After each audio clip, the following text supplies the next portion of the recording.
तो राम राम भाई सारा ने आज तड़की तड़क मिक्कू उठ दे कार्टून देखा लग गई। फिर मिक्कू मेरे तनु बोली कि मेरे गिल्ली बैठ कर कार्टून देख, नहीं तो तेरा डिशुम कर दूंगी। फिर मैं भी समझ गया कि ये सारी चीज अपनी माँ पे तो इसी कल लग रही है। जब आज तक मैं इसकी माँ तो नहीं जीत पाया तो इस तो के जीतदा। यह बात सोचकर मैं इतना घबरा गया कि मैंने इसके साथ कार्टून देखना ही पड़े। ना धो का मैं अपनी ड्यूटी पे आ गया, कर दिया अपना काम चालू। फिर ये दोनों खपीटर मेरे तक करने लग गए राम राम। फिर मैंने इन तक कहा कि मेरे तक कोई बड़ी ऐसी सलाह दे दो। फिर यू खपीटर मेरे तक लग गया, जिंदगी में चलना है तो वरना अच्छी तरह चल, नहीं तो ऐसा सबक सिखाऊंगा कि दुनिया को मुंह दिखाने का लायक नहीं रहोगे।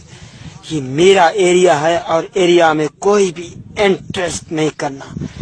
ओके। सुरजीत फोन पर बात करते हुए बहुत राजी हो रहा था। वो किसी तरह फोन पर नू बताने लग रहा था कि आज तो उसकी किडनी में पथरी लिकड़ी है, आगे के मेरा बुलेट मोटरसाइकिल भी लिकड़ जाए। यह बात सुनकर भाई मैंने अपना माथा ही पकड़ लिया। फिर मैंने कंप्यूटर था पूछा, तुम खुद देखो, ये देखो, है मुझसे कोई स्मार्ट? बताओ। फिर कंप्यूटर बोले अगर हमने सच बता दिया तो आप हमारी एब्सेंट लगा दो। फिर मैंने कहा बेटे ठीक, इसका जुर्माना तो देना ही पड़ेगा। फिर कंप्यूटर मेरे तनु बोले कि आपका फोन इतना डैमेज कुकर हो रहा है। फिर मैंने बताया यूं मोबाइल घराली ने मेरा फेंक का मारा था, जाता इसकी सारी स्क्रीन टूट गई। वो बोले ऐसे कैसे हो सकता है। फिर मैंने कहा बेटे जब तेरा ब्याह हो जाएगा तना अपना पे मेरा पैट जाएगा। अनीस अपने मोबाइल में बेरा निकुण सी खुशी ढूंढने लग रहा था। इतनी देर में उसकी घराली का फोन आ गया। बेचारे का मुंह कति बैंगन बर्गा हो गया। इतनी देर में कंप्यूटर बोले जान दी है ना, मैंने भी मार्केट में छोड़ दियो, नहीं तो तेरे टायर पे बुड़का भर का पंचर कर दूंगा। फिर मैंने उसको समझाया बेटे टायर होया करा गाड़ी के, मेरे तो पां है। फिर भाई ड्यूटी ऑफ होने के बाद मैं चल पड़ा घर की तरफ। रास्ते में बहुत बढ़िया नजारे लग रहे थे। आज घर का गेट खोल लिया भाई मिक्कू ने और मैंने गाड़ी लगा दी भीतर पार्किंग में। आज घर आंदे गाड़ी पे मिक्कू ने कब्जा मार लिया और बोली कि जब तक मेरे तो चिज्जी नहीं दुआओगे मैं गाड़ी में तो उतरू कौन। फिर मैंने कहा बेटी दान तो उगा लिया अपने, जिबे तो चिज्जी खावेगी जब जाकर वह माननी। फिर मैं मिक्कू ने उठा के चल पड़ा घर के भीतर